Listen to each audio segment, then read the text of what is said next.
Senate Majority Leader Mitch McConnell pulling the plug now on the Republican health care bill amid mounting opposition from within his own party. That sets the stage for a vote that would repeal Obamacare, but President Trump says Congress should simply let Obamacare fail.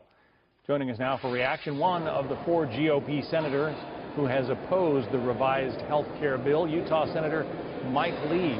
Senator, take me back to the timing of all this, because it's my understanding President Trump was meeting with some of your fellow Republican senators in the White House, having a dinner, trying to push forward with support for this Better Care Reconciliation Act.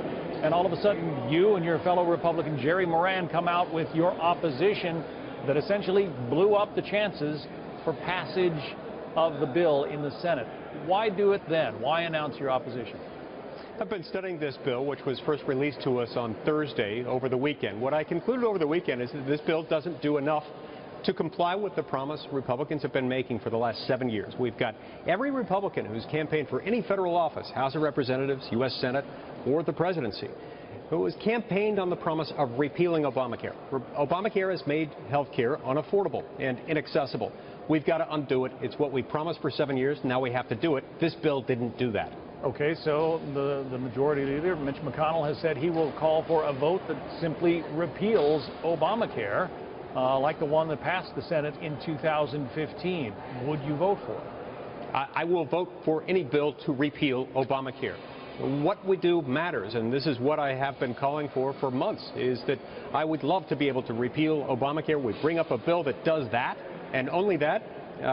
Let's see if we can get that passed. I think it's an important step forward, and then we could decide what comes next after that's passed. But 2 of your fellow Republicans, Susan Collins and Shelley Moore Capito, have already said they are not on board with a repeal-only bill. Rob Portman, senator from Ohio, has indicated he is not on board. If you lose those 3, you don't go forward with that legislation. Yeah, look, I don't know where any of my colleagues will go. What I'm telling you is that if I'm given an opportunity to repeal Obamacare, I will do it.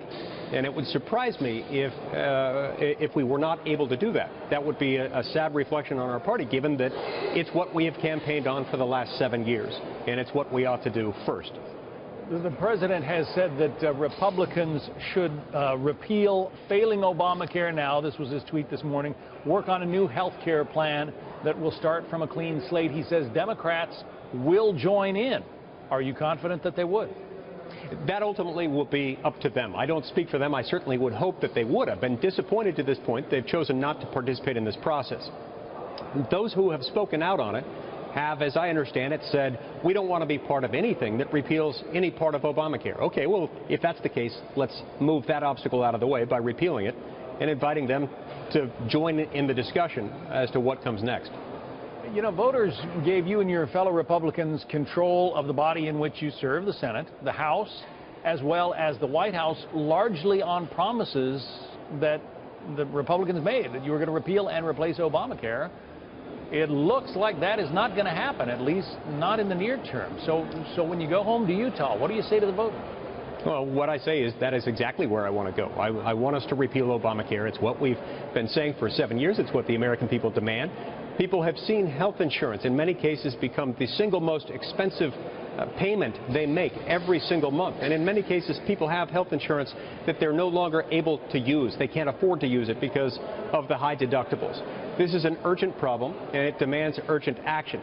That urgent action necessarily involves full repeal. But the votes don't appear to be there for full repeal. It just leaves the existing system in place. So where is that doing anybody any good? Yeah, I simply refuse to accept the suggestion that the votes wouldn't be there. We wouldn't have a 52-seat majority in the Senate. We wouldn't have a majority in the House. We wouldn't have a Republican in the White House right now. But for campaign promises made over and over and over again by essentially every Republican, saying we will repeal it. It's time for us to do that. Does the president need to get more involved, do more arm twisting in your view? Look, I would always welcome the president's involvement in this. I think it's always helpful, and if he wants to continue to be involved, I think that'll be a great thing. Senator Mike Lee, Republican of Utah. Senator, good to have you on. Thanks. Come back. Thank you.